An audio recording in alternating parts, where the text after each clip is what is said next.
So it's been a few days after the announcement that the next Assassin's Creed game will be called Assassin's Creed Valhalla, and that it will be taking place around the 9th century Vikings as they plunge and pillage all of Britain. Now in my last video I went over all the information we know about the main storyline so far and where I think it could go. Now the link to that video will be in the description down below, so if you want to go and learn a little more about the story and possible way it could go, then I really suggest you go and watch it. But in this video I am going to be going over everything we know about the combat in Assassin's Creed Valhalla. So let's get straight into the video. Now before we start, I want you to let me know what weapon you are excited to use in Assassin's Creed Valhalla. As we all know, Assassin's Creed Valhalla puts the player in control of a crazy badass Viking named Eivor, and with that comes a whole plethora of new weapons, fighting moves and loadout variations that will make the game's combat even more different than the previous games before it. First off, let's talk about the weapons you will be able to use in the game. Now a ton of the weapons have already been showcased in the cinematic trailer, and we can guess that even more of the combat will be shown in the gameplay coming on the 7th of May, which I will obviously be doing a video on. But from this we can already see that the Tomahawk will be one of the main weapons used in the game. It's light, it's agile, and with a certain ability you'll be able to pretty much one-shot an enemy across the map, so to speak. In the trailer we also got to see a ton of NPCs using spears, something we will be able to use and hopefully throw across the map to really feel like a Viking on a mission to kill. And the final weapon we got to see in action,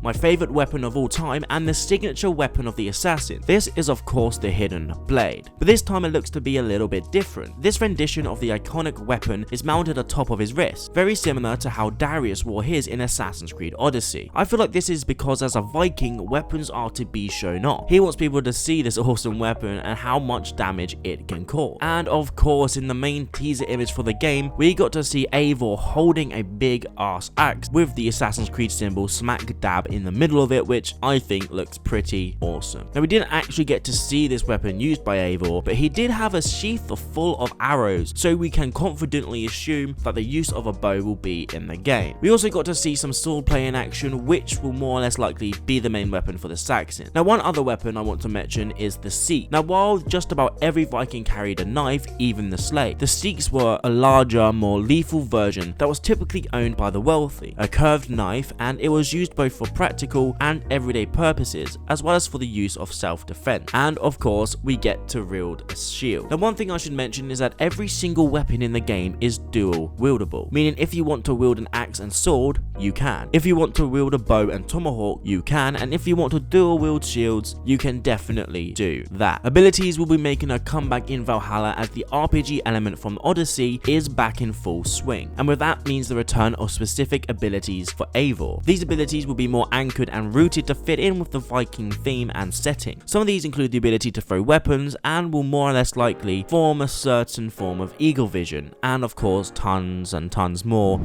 booting people off the ship, different ship upgrades, all that type of stuff, and those abilities will be in the game. And with this new game comes progressing in the RPG, the leveling system that's in the game. Valhalla has gotten rid of the ideas of levels and instead replaces it with a power system that's more closely rooted in the skill set of the hero, which to me seems to be used to progress through the game's large skill tree. Now Ashraf Ismail, the game's creative director, has also spoken about how the mythical elements of the Norse gods and creatures will come into play throughout the story, and in turn the combat. He says that the overall combat will show how brutal and ruthless it was back in the 9th century. So that has been my breakdown of the combat in Assassin's Creed Valhalla. If you have enjoyed the video, then click that like button down below, and remember to subscribe if you are excited for Assassin's Creed Valhalla, as I will be bringing you guys a bunch of news and informational videos. Also guys, remember to comment down below what weapon you are excited to use in the game. That has been it for this video. Hope you all have an amazing day, and I'll see you in the next video.